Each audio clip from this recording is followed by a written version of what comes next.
नमस्कार मित्रांनो, इन्व्हेस्टमेंट माहिती यूट्यूब चॅनलवर तुमच्या सगळ्यांचे स्वागत आहे. तर मित्रांनो, आतापर्यंत आपण असे व्हिडिओ बघितले आहे, जसे की कोणत्या आहे त्या कंपन्या, ज्या कंपन्यामध्ये त्याच कंपन्याच्या प्रमोटर्सनी आपली हिस्सेदारी वाढवली आहे.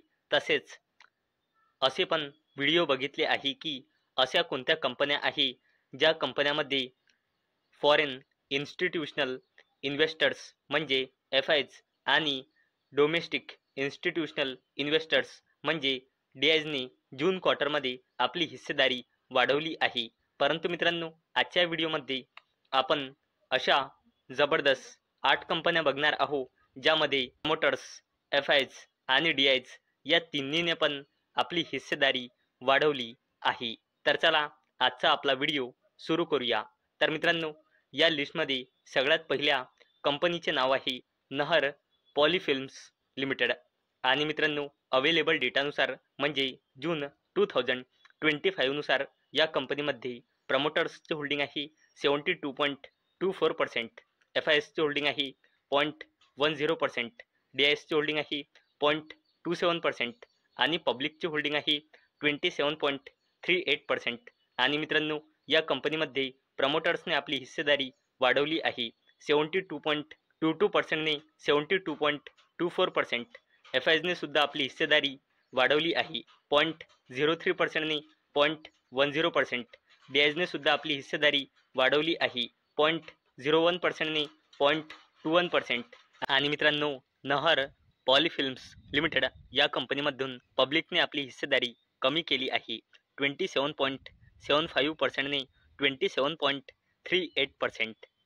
आणि मित्रांनो, या लिस्टमध्ये नेक्स्ट कंपनीचे नाव आहे बंधन बँक लिमिटेड. आणि मित्रांनो, अवेलेबल डेटानुसार म्हणजे जून 2025 नुसार या कंपनीमध्ये प्रमोटर्सचे होल्डिंग आहे 40.92%, एफ-आयएसचे होल्डिंग आहे 24.34%, डी-आयएसचे होल्डिंग आहे 16.52% आणि या कंपनीमध्ये पब्लिकचे होल्डिंग आहे 18.14%. आणि मित्रांनो, या कंपनीमध्ये प्रमोटर्सने आपली हिस्सेदारी वाढवली आहे 39.98%ने 40.92%. एफ-आयजने देखील आपली हिस्सेदारी वाढवली आहे 22.73%ने 24.34%. तसेच डी-आयजने देखील आपली हिस्सेदारी कंपनीमध्ये वाढवली आहे 16.36%ने 16.52%. आणि या कंपनीमध्ये पब्लिकने आपली हिस्सेदारी कमी केली आहे 20.86%ने 18.14%.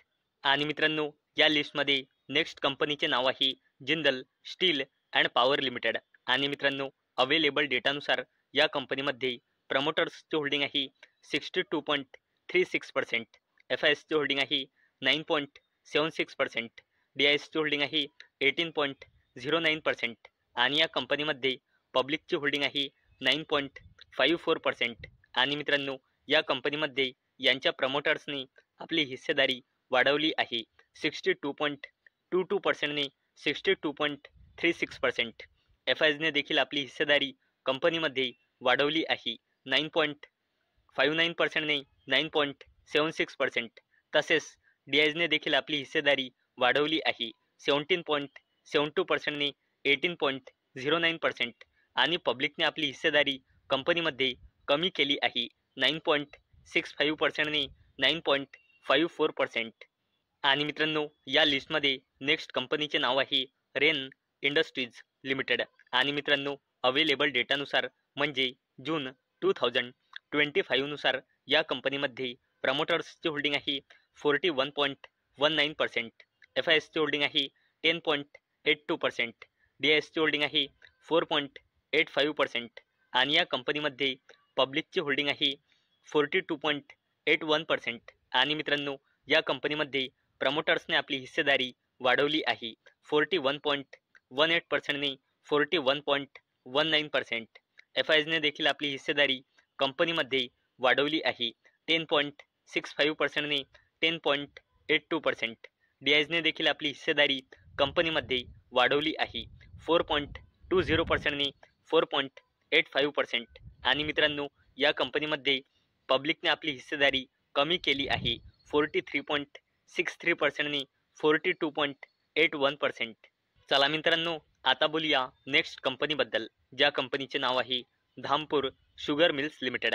आणि मित्रांनो, अवेलेबल डेटानुसार म्हणजे जून 2025 नुसार या कंपनीमध्ये प्रमोटर्सची होल्डिंग आहे 49.84%, FISची होल्डिंग आहे 2.04%, DISची होल्डिंग आहे 0.48% आणि या कंपनीमध्ये पब्लिकची होल्डिंग आहे 47.64%. आणि मित्रांनो, या कंपनीमध्ये प्रमोटर्सने आपली हिस्सेदारी वाढवली आहे 49.10%ने 49.84%. FISने देखील आपली हिस्सेदारी वाढवली आहे 1.98%ने 2.04%. DISने देखील आपली हिस्सेदारी वाढवली आहे 0.47%ने 0.48%. आणि मित्रांनो, या कंपनीमध्ये पब्लिकने आपली हिस्सेदारी कमी केली आहे 48.45%ने 47.64%.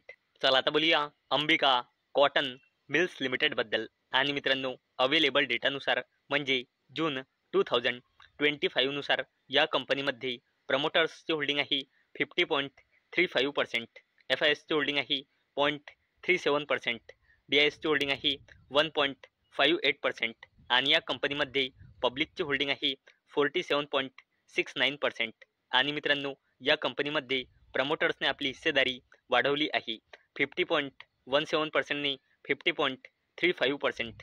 FISने देखील आपली हिस्सेदारी वाढवली आहे 0.35%ने 0.37% आणि DISने सुद्धा आपली हिस्सेदारी कंपनीमध्ये वाढवली आहे 1.07%ने 1.58%.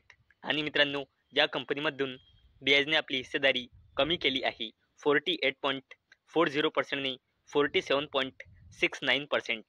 चला आता बोलूया आवास फायनान्शियर्स लिमिटेड बद्दल. आणि मित्रांनो, अवेलेबल डेटानुसार म्हणजे जून 2025 नुसार या कंपनीमध्ये प्रमोटर्सची होल्डिंग आहे 48.96%, FISची होल्डिंग आहे 29.77%, DISची होल्डिंग आहे 11.52% आणि या कंपनीमध्ये पब्लिकची होल्डिंग आहे 9.75%. आणि मित्रांनो, या कंपनीमध्ये याच्या प्रमोटर्सने आपली हिस्सेदारी वाढवली आहे 26.47%ने 48.96%. तसेच FISने देखील आपली हिस्सेदारी कंपनीमध्ये वाढवली आहे 29.67%ने 29.77%.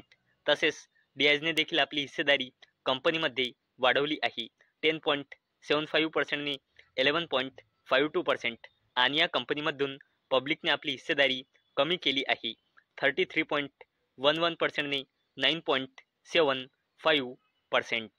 चला आता बोलूया RM drip and sprinklers systems limited बद्दल.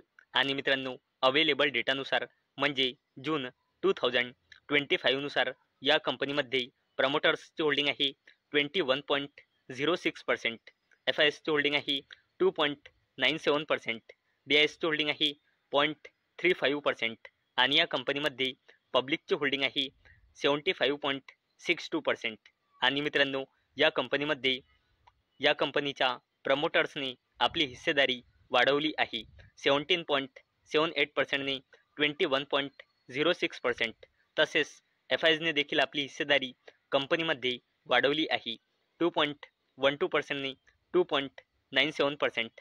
तसेच DISने देखील आपली हिस्सेदारी कंपनीमध्ये वाढवली आहे 0%ने 0.35%. आणि मित्रांनो, RM drip and sprinklers systems limited या कंपनीमधून पब्लिकने आपली हिस्सेदारी कमी केली आहे 80.10%ने 75.62%. तर मित्रांनो, आजच्या व्हिडिओमध्ये आपण अशा जबरदस्त 8 कंपन्या बघितल्या, ज्या कंपन्याच्या प्रमोटर्सने, FISने आणि DISने तिन्हीने पण कंपनीमध्ये आपली हिस्सेदारी वाढवली आहे. तर मित्रांनो, मला अपेक्षा आहे आजचा आपला व्हिडिओ तुम्हाला इन्फॉर्मेटिव्ह वाटला असेल. तर मित्रांनो, जर तुम्हाला हा व्हिडिओ इन्फॉर्मेटिव्ह वाटला असेल तर या व्हिडिओला लाईक करा आणि चॅनलला सबस्क्राईब करा. आणि मित्रांनो, हा व्हिडिओ फक्त आणि फक्त एज्युकेशन पर्पजसाठी बनवलेला आहे. माझ्याकडून काहीही रेकमेंडेशन नाही की तुम्ही या स्टॉक्सना बाय करा, सेल करा किंवा होल्ड करा. तर चला भेटूया नेक्स्ट व्हिडिओमध्ये. तोपर्यंत टाटा, बाय बाय.